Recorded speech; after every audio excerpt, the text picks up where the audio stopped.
I got cut off. This happens occasionally. I don't know why. I think the computer gets bored with me. I don't blame it. Anyway, we're talking about the interesting part of things. Take the how to avoid getting sick story that we said was relevant, useful, and interesting. Interesting means, among other things, how to write it in a way that gets people's attention. So you could start your story with staying healthy is important this time of year. Well, that's a terrible, awful, boring lead. I'm not going to read any more from you. So instead, you got to find a way to make it better. If you think about the Joseph Barrera story, maybe you could start your story by telling the story of a student who got sick, maybe to the point where he or she decided not to go get help at the student health services or McCullough Hyde, and eventually got so sick had to drop out of school for a while. That's a great lead. That gets us interested, and then you can go into the bigger picture about staying healthy. All right, well, let's move on. There's no question that journalists have an important responsibility. Like the people we elect, journalists are supposed to be representing us. Journalists are supposed to be looking out for corruption to help us and shedding light on key issues and seeking the truth. But journalists fail at this all the time, even the best ones. Chapter 1, page 10, you'll see the 10 principles of good journalism. I certainly don't expect you to memorize this list, but what I do want you to see is the onerous responsibility of journalists to really do what journalists are supposed to do. This is an awesome responsibility that journalists have. And you think of other professions like doctors and teachers and police officers who also have incredible responsibilities. They are in the public eye. The public demands that we need to trust these people. And when journalists or doctors or teachers or police officers fail to live up to these standards, the public suffers. And it can take only one person in that field to screw up, to damage the trust that all these other people try to keep. So great journalists take this list very, very seriously. And people like me, I don't care. You know my political views now. I don't care who you write for. I don't care if you are a journalist who is writing for a news organization I go to all the time, and they espouse a lot of the beliefs I believe. I don't care who you are. You aren't accurate. You screw up, then you're out, and you're damaging all of journalism when you do it. And I call them out no matter who they are. So the journalist responsibilities part of the chapters talks about this absolute need for journalists in a free society, and it's inarguable when you see the list of what journalists do on these pages. So go through this list. If you don't have a lot of time now to do it, please dog-ear this list. On the surface, these look like positive responsibilities. I mean, after all, on page 11, who wouldn't get upset at a journalist for monitoring power? And yet, many people don't like it when journalists do this, especially people in power. For example, if you look at the next item on your list, Miami's search for a new president, Miami didn't want to release the names of the candidates for the school's president back when we were searching for a president who ended up being Greg Crawford.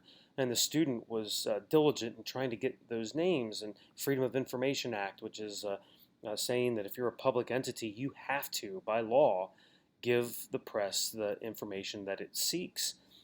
So make sure you click on that article and read through it. Be able to explain why the university didn't want to release those names and be able to give an opinion about what you think about Miami's stance. Is the university correct in wanting to keep those names quiet? Well, eventually the student did get a list of names and printed them.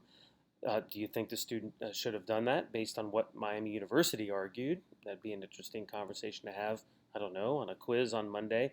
And the student also wrote about the way the search was conducted impeded this transparency. And by the way, a person that never was shown on that list of candidates, that was never provided to the Miami student, Greg Crawford's name.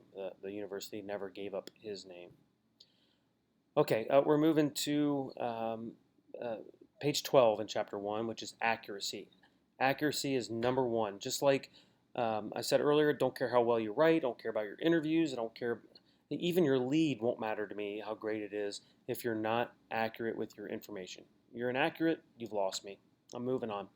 I have another job where I look at resumes and cover letters for a company, and if there's a typo, if there's anything, incorrect grammar, anything at all that's inaccurate, I don't care what else. I don't care what the uh, document says. I don't care what school you went to, GPA, any of that. You're out. I can't. I can't, in good faith, tell this company you should hire this person if that person can't be accurate. Worse, if you are publishing something and you're inaccurate, you can be sued for libel if you've written something, slander is if you say something. So, as your textbook says, accuracy is the most important characteristic of any story, great or small, long or short. Accuracy. That answer, accuracy, is going to be on a number. If you see the answer choice, one of the choices is accuracy, I would choose that one. Always spell names correctly of people or buildings. Always quote accurately. Always get the details right. It might take time, might be frustrating, but it means everything. If people accuse you of writing a biased story, like the Joseph Barrera story, you could argue is biased. Okay, well, you can get through that. But if you are inaccurate, people will drop you fast. Let's take a look at some inaccuracies. Number 4, as if you click on the Fox and Friends link on your video supplemental, this is the highest rated morning show on cable news. It's the favorite of the president. He actually carves out what's called executive time in the morning, all the way up until I think about 11 o'clock every morning. That would be nice. I would like to have executive time. Wouldn't that be dandy? I know you would too. Anyway, he watches Fox and Friends every morning. Sometimes he tweets in real time based on what they say. So I think he gets a lot of his, some people are saying he gets a lot of his policy ideas and decisions based on what they say on Fox and Friends. It's an incredibly influential show. Anyway, click on that link. These are 11 things that Fox and Friends has had to clarify or apologize for. I'd like you then to click on number 3. This is about a school prank. Go ahead and pause me and watch this video, which is about 2.5 minutes. All right, well, you're back, and this is just a small sampling of the problems that Fox and Friends have had. If you click on the number 5 in your video supplemental, you'll see MSNBC. I'm trying to keep it fair and balanced here. So the folks on the left, they struggle too, and I told you I'll call them out. I'll call out anybody. This is Lawrence O'Donnell, who has his own show. He's like Rachel Maddow, who's also on MSNBC. Sean Hannity on Fox had to issue an apology because he got information that we don't know if it's accurate or not. So read through that story and see how why Lawrence O'Donnell had to apologize. Jonathan Swift, one of my favorite writers, is attributed of saying a lie can travel halfway around the world while the truth is still putting on its shoes. You can see the possible ramifications of these falsehoods, whether they were intended. Like, I don't think the Fox and Friends people, of course, intended to tell a falsehood about the ham sandwich issue, and maybe Lawrence O'Donnell didn't really mean to do what he did, but he did. And so a lot of people take it as truth, and by the time you get to the truth, it's already out there to too many people in some cases. And of course you have the situation of a retraction that might not even be seen by people. So you might say you're sorry, but if nobody is watching that day, then they are still left with the idea that what you said earlier was actually true. Next, we go to objectivity. This is pages 14 and 15. The difficulty of being objective. We're humans as journalists, and so you have a strong feeling about lots of topics, but you have an obligation to present the information fairly and as with little bias as possible. One of the biggest problems with journalism is that many news consumers don't know what's news and what's opinion. Sean Hannity of Fox News, just click on that link just so you can see, or Rachel Maddow, sorry, of number 6 of MSNBC. Click on her link to see what she looks like. Sean Hannity's number 7. Click on that link to see what he looks like. These aren't journalists. These are commentators. Sean Hannity is paid, and paid a lot, by the way. You want to guess what he made last year, according to Forbes magazine? We'll play high-low. No, you're not even close. $36 million Sean Hannity pulls in annually as a commentator, as an entertainer, not a journalist. Rachel Maddow, MSNBC, a paltry $7 million a year. Oh, how do you survive, Rachel? Oh, you poor dear.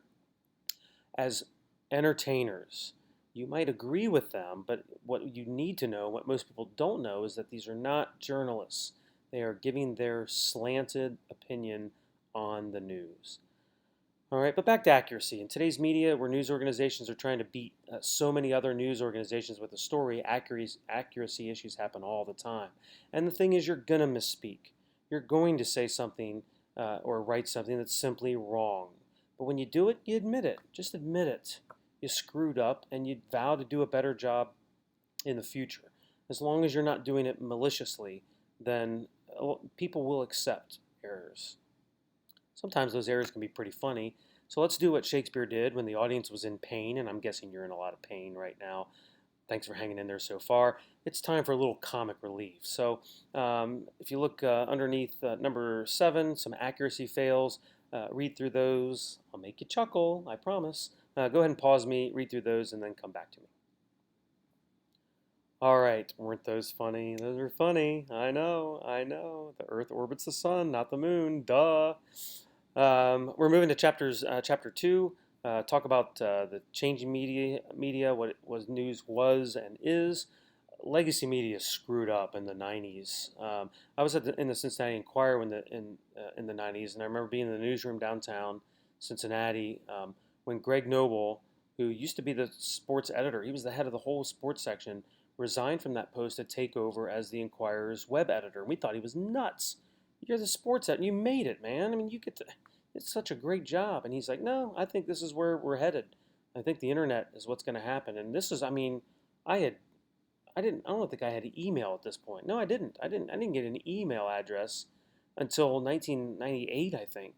So we really had no clue where this thing was going. Now we loved seeing our stories online. We thought that was really cool. My mom could see the story, and they lived near Columbus, and they could read my stories from there. They didn't have to wait until I sent them a hard copy of the papers. That was pretty cool. It was awesome.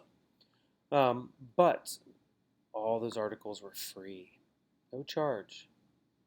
And that was the mistake when they went from print to online. They missed the boat when they gave away their product for free. And the issue for the Cincinnati Enquirer is now they're trying to charge. They allow a set number of articles, free articles a month, but then you have to pay. But the problem is there are so many other news outlets where I can get my information. If I want to read about the Bengals, I don't know why I would, but I do. I don't have to pay for a subscription for the Enquirer. There's ESPN.com, that's free. Bengals.com is free. Bleacher Report, NFL.com, CincyJungle.com, they're all free. So why am I paying for the Enquirer? You better convince me that you're that much better than those other organizations to get me to pay. And media companies are trying to rectify this with subscriptions, but it's like closing the barn door after the horse has already left. Once people get stuff for free, and then you tell them they have to pay for it, not going well. Even I struggle to pay for journalism sources because I've gotten them for free for so long.